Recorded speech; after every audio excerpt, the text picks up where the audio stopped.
All right, John, it's the moment of truth. You're going to start the big radiator replacement job. And boy, it's a big job. All right, so talk to everybody. What are you doing first? All right, first I'm going to start with draining the radiator. You start with taking the cap off. Okay. I'll do that in front of you. It's very simple. Take this off because that creates the gravity and flow that keeps it fast. And then there's another valve on this side of the radiator that basically you take it, you turn it counterclockwise, you open it up, and then you start draining the radiator. But where is it? It's down below? It's down below, right underneath here. All right, do you want to show everybody when you get down there? Yeah, we can show that. All right. All right, that's it right there. It's sort of like a butterfly. You just take it and you turn it and then open it up. I mean, some people put hoses on it and you drain it to a pan. So that's going to be the beginning process of draining down the radiator completely to go forward in removing this radiator. All right, so the next after that, when I drain the radiator, I'm going to detach this hose here. I'm going to start with removing this bolt here, which is a 10 millimeter. I'm going to remove this Torx, which is a T30, and I'm going to just remove this and the hood. We got to undo the hood latch here. That has to come off out. Where's the latch? This latch? Right here. Okay. That comes off, and then this piece will come off, and then the radiator will be here, and then we can start reaching down for the hoses and so forth that we got to detach. I'll show you a couple other spots that we got some bolts out. We had to take a 10 millimeter out of there, over here, and we had to do one over here. So all 10 millimeter bolts, which are out already. Okay. And up here, we took all the bolts out. Oh, there, over here. This piece, the hood latch, these are 13 millimeter nuts. I took them off. I went through the grill. This one I had to use a hand wrench. This one I was able to use a socket. And why was that? Because one was just kind of rusted shut? Just getting in on the angle. Oh, okay. So it was easier to get with the wrench. Okay. All right, and then just detach the hose, and now we're getting closer to where the radiator is. I actually see the radiator now. What's up next? All right, so next I gotta look for other stuff that's connecting, which are gonna be hoses. I gotta detach the hose here. There's gonna be like connectors for the fan motor that I gotta detach. And the bottom hose has to be detached yet. So I'll be working on that next. Is there anything you can point out while we're taping? I'll show it after I'm in better view of it. So it's hard to see right very now hard to because see too many things are in the way. Yes, very cluttered engine, that's for sure. A Okay. lot of hoses, a lot of stuff in the way. So basically what you're telling everybody is this is not for the faint of heart. No, it's a big job. Okay. A lot of pieces, a lot of stuff has to come out. So. All right. So it's complex. If you're not automotive handy yet, this is probably not the first thing you want to try. No, I have a lot of experience playing around with engines, and actually in the future episodes we'll have of the Grand National. I'll show you some good stuff with that. Awesome. All right. Okay, we'll be back. All right. Another important thing that's holding the radiator is these long bolts. They're hidden behind this shroud. You've got to pull this out of the way. You go in a straight socket and pull this bolt out from in here. And that's what it looks like. There's one on each side. There's one Point exactly where it came from. right here. There's like a wings off to the radiator, and it's in there.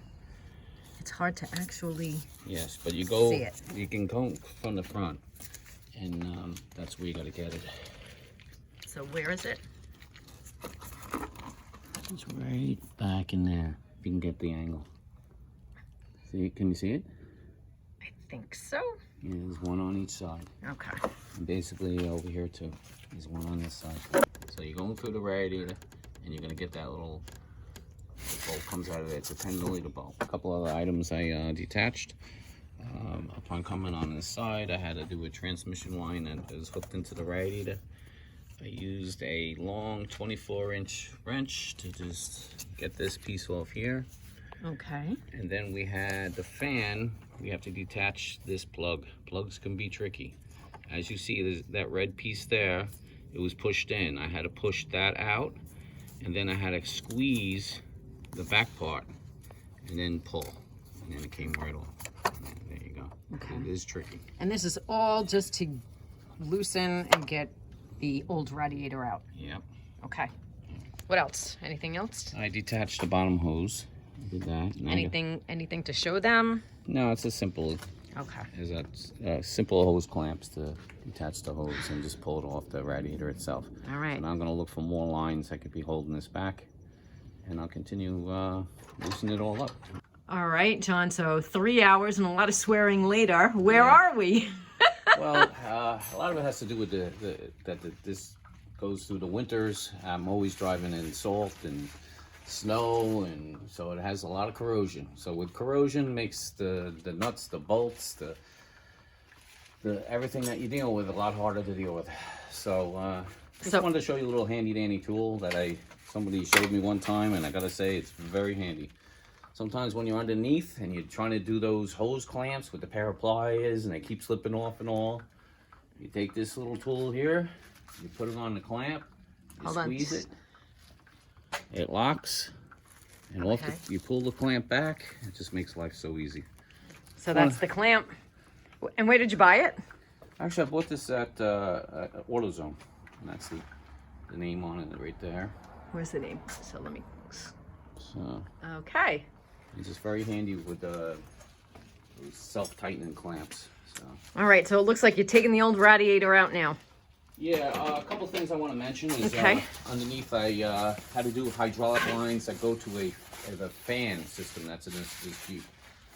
Not a fan of it, but it has lines that go to the power steering, and basically it's like a hydraulic system, and it's so you got to undo those lines underneath the vehicle, which are not easy. So I just got those done now.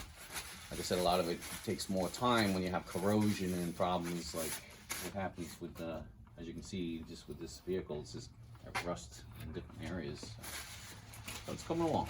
All right, so you pull this out. What's next? Because I still see things dripping down below. Yeah, those are the lines that I have detached right now. So. All right, so they have to just continue dripping. Yes. All right. What's next? Anything? This is going to come out. Then I got to detach the fan system, start putting it on the new radiator. All right, we'll be back with the new radiator. Okay, John, it looks like you got the old one out. Yes, and come over here, I can show you some of the lines I had to detach. Okay. I started with up from the top of working on the top of the car to get that line.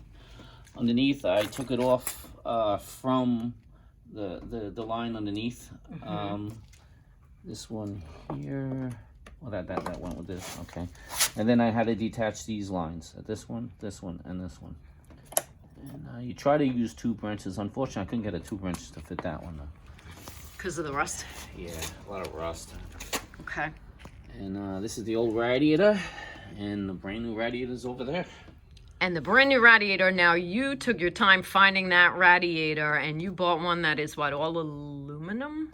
Yes, I wound up getting all aluminum tanks. I'd rather pay for better quality, stronger unit, because it's not a job you really want to do too often. This is extremely hard, very involved, very strenuous. I mean, you got a prop, and I actually, my reed helped too. I used the pry bar to pry both ends up because it's very heavy.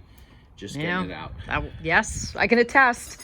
And so the aluminum will prevent rust for the most part. It can still corrode, but in general it should last longer. And you found it where? Because this was the only one you found that was actually made in the USA. Not that we're making any sort of disparaging remarks against where other things are made, but the USA seems to be the better quality. I paid more money than, say, you can get a cheaper. I paid $180 for it, so I'm okay with that. I feel it's a better quality unit versus buying something. And you found it where? I actually found it on eBay. eBay? Yeah. Awesome. All right, so what's next? Now I got to transfer all this onto here, and I'm probably, as I keep indicating, I have a lot of rust, and I'm probably going to have to change this line because I'm not happy with it. All right, so it looks like there's going to be a part 2 to this. Yeah. Because you're going to have to buy a couple of more parts. Yep.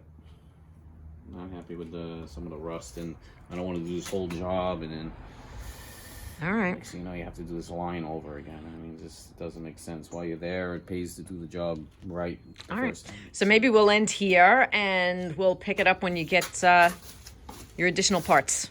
Yep.